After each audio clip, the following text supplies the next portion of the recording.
Chapter 7, Chemical Energy, or Introduction to Thermodynamics. In Chapter 7.1, we'll look at the nature of chemical energy. Chapter 7.2, we'll talk about enthalpy. Chapter 7.3, we'll look at calorimetry. Chapter 7.4 will be Hess's law. That's a way for us to assess or determine the amount of enthalpy for a given reaction. We'll look at the standard enthalpies of formation. We'll talk about present sources of energy and new energy sources in 7.7. So we'll ask some pertinent questions like, how does sugar provide energy to cells? Why is the use of fossil fuels considered to be hazardous? And are there alternatives to fossil fuels? Mainly, we're going to be looking at how does energy work in chemical reactions, how much energy will a given chemical reaction give us, and then we'll use a technique called calorimetry to assess how does chemical energy affect temperature changes, and how can we use those temperature changes in calorimetry to figure out how much energy is in a given chemical reaction. So the broad subject that we're going to be talking about is thermochemistry. And so there is a classic Simpsons scene in which Homer has to go back to college and the professor burns a donut, much to Homer's absolute horror. And he says, well, the bright blue flame indicates that it was a particularly sweet donut. Right? And so sweet donut means it's got lots of sugar. Lots of sugar means lots of calories. Calories are a unit of energy. And a higher temperature flame or a blue flame indicates that it is a hotter flame, which has more energy to it, and so the assessment of the professor is indeed correct. Remember that from chapter 3 when we were talking about black body radiators. Right, so here are the 3 laws of thermodynamics and the 0th law. So the 0th law of thermodynamics states that if 2 systems are in thermal equilibrium with a third, they are also in thermal equilibrium with the other. The first law of thermodynamics says that if the internal energy obeys the conservation of energy. So perpetual motion machines of the first kind are impossible. So, you can't end up with more energy in a system than you started with. Okay? The second law of energy says that the entropy of an isolated system never decreases. So perpetual motion machines of the second kind are impossible. In German, you would phrase that as Die Entropie der Welt schreibt einem Maximum zu. That's Clausius, Clapeyron equation. Or if you're being a little bit more poetic, things fall apart. The center cannot hold. The universe tends towards disorder. The entropy of the universe is always increasing. And the third law of thermodynamics says it's impossible to cool a system to exactly absolute zero. Perpetual motion machines of the third kind are impossible. So 0-point energy is another thing that kind of implies free energy, but it does not explain free will or lots of other things that other people want 0-point energy to imply. So there is a nice little YouTube video that you can watch there. So a few questions we encounter daily. How many calories do I need to cut from my daily diet to lose 10 pounds by finals? What's the most fuel efficient source of energy for my automobile? Right? Such questions are related to fuels and energy in general are answered chemically by examining in a particular reaction is the heat absorbed or released and how much. Right? So this is going to tell us about the direction of heat, and this is going to tell us about our quantitative measures. Right? Because science is all about numbers and writing them down. And what happens when a system is heated or cooled. So a little bit of perspective. In the United States, we use about 10 to the 6 kilojoules of energy per person per day. Most of this energy comes from petroleum and natural gas. And so things like heating, or in the summertime, cooling, or moving us around in a car, those are coming from fossil fuels. The remainder of that energy is going to come from coal, nuclear, and hydroelectric sources. Coal, petroleum, and natural gas are all fossil fuels, and they're not renewable sources of energy. When we talk about energy really on this planet, pretty much all sources of energy are going to ultimately be solar energy. So when we look at the process of producing a fossil fuel, it's really just fossilized sunlight. So you had some sort of plant, the plant died, it turned into coal or oil. The sun is also the main driver behind other processes that are going to be of interest. So when we think about something like global warming, the whole process of sunlight shining on our planet and whether or not that energy is then going to be re-radiated out into space or radiated and trapped back within the atmosphere by a greenhouse gas.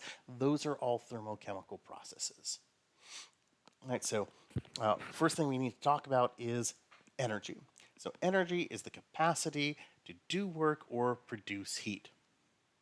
Now, if you start to get into the weeds a little bit and you start asking, well, really, what is energy? It gets very complicated and very philosophical real fast. So, for us, we're going to say energy is the capacity to do work or produce heat. And our law of conservation of energy is going to mean that energy can be converted from one to another, but it cannot be created or destroyed. So we're going to see this when we do our calorimeter equations, where we're going to have the heat that enters a system is going to be equal to the heat that exits the surroundings and vice versa. The total energy content of the universe is constant. When we classify energy, we can put it into two broad categories. One is potential energy, so that's energy due to position or composition, which can also be the result of attractive or repulsive forces. So if you think about having a penny at the top of the Empire State Building, it's got some potential energy due to its position, right? You drop the penny, it's converting that gravitational potential energy into kinetic energy. We could also take our chemical potential energy in the form of a battery or a chemical reaction, or sugar would have stored chemical potential energy. Kinetic energy is just the energy due to the motion of an object, and that's going to depend on the mass and the velocity of the object. So real basic equation, kinetic energy is equal to 1/2 mv squared, where m is the mass of the object and v is the velocity of the object.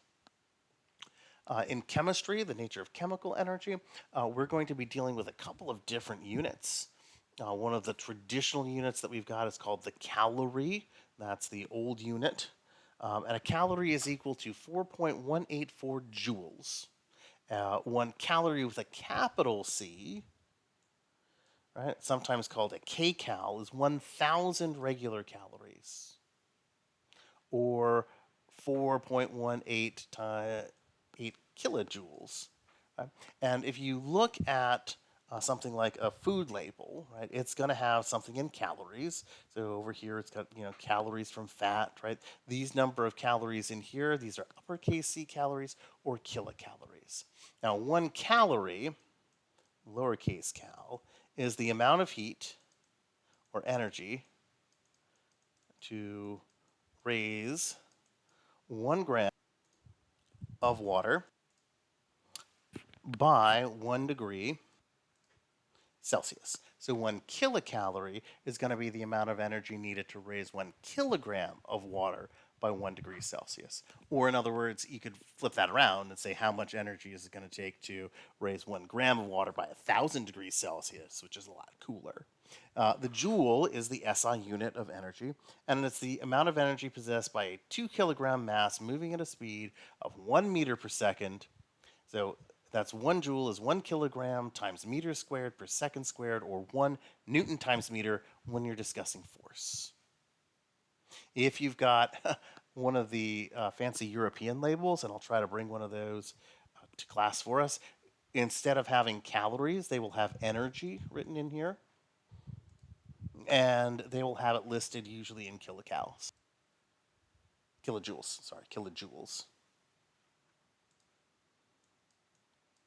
So let's look at some quantities of energy. So from the very big, about 10 to the 4th joules is the daily energy falling on the Earth. That's our insolation.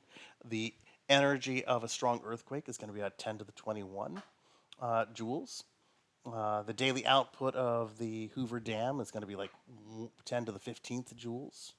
1,000 tons of coal is going to be about 10 to the 14th joules. 1 ton of TNT is going to be 10 to the 9th.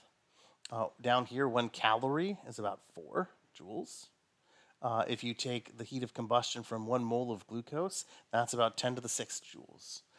On the very small end of things, the heat absorbed during the division of 1 bacterial cell is about 1 nanojoule, and the energy of fission from 1 235 atom is about 10 to the minus 12 joules. And the average kinetic energy of a molecule in air at 300 K is about 1 times 10 to the minus 21 joules. So if we look at our conversion of energy, we've got a potential energy in A that is up the hill, that is higher up than B. So A has got a higher initial position. So our energy, first law says that energy cannot be created or destroyed. It's only going to be converted from one form to another. So as this potential energy in A is converted into kinetic energy, the kinetic energy can be transferred into B.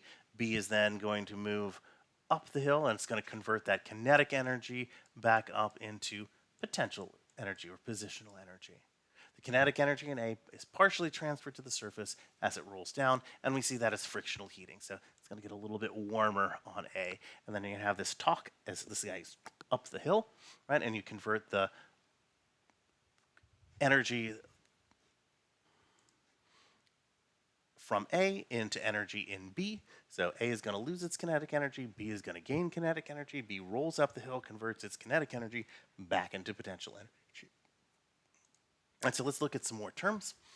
We've got thermal energy. That's the kinetic energy of molecular motion. That's measured by finding the temperature of an object. So if you remember our Ke, right, our kinetic energy is equal to 1/2 mv squared. Well, for a given mass, if you're measuring the kinetic energy, our temperature is our stand-in for kinetic energy. So a thermometer is really just a speedometer for atoms. Heat involves the transfer of energy between two objects. So it's a temperature difference that we're going to observe. Work is the force acting over a specific distance. And a pathway are the specific conditions that determine the transfer of energy between work and heat. Now, when we talk about pathway, we also have to bring up the idea of a state function. And that's a property of a system that depends only on its present state relative to an earlier initial state. The change in the transition between states is independent of the particular pathway taken between them. So we've got two types of functions or processes that we're going to look at. One is a state function. It's a function or property whose values depends only on the present state or condition of the system and not the path used to arrive at that state. So if I want to say, well, how many miles is it between Castroville, California and Boston, Massachusetts, as the crow flies, that total distance doesn't change. But the way I get there is what we call a path function. So a path function will depend on what route that you're going to take. Are you going to take an airplane? Right? Are you going to go on the northern route? Are you going to go on the southern route? So not all functions are going to be state functions. So work expended or money spent, these guys are going to be what we call path functions. State functions are going to be something like position. So if you think about going up a mountain, for example, right? If you start off down at the base and you're up here up at the top, right? Well, you could try to trudge your way straight up the mountain, or you could take the switchbacks.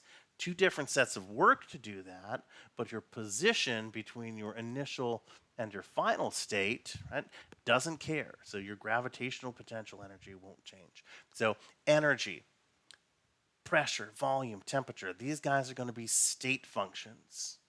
Whereas work and things like work or money spent, those are going to be path functions. Those are going to depend on what steps you take. Right? So when we look at our chemical systems, we have to look at what parts of those things are we going to be talking about. So in our chemical energy, we've got a system. That's the part of the universe that is the current point of focus.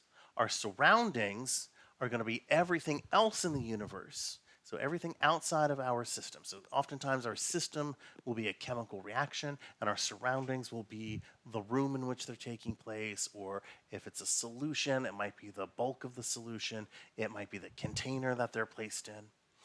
And a reaction in which heat is expended is called exothermic. So in an exothermic reaction, heat exits the system. A reaction in which heat is absorbed is termed endothermic. Right? Heat is going to flow into the system.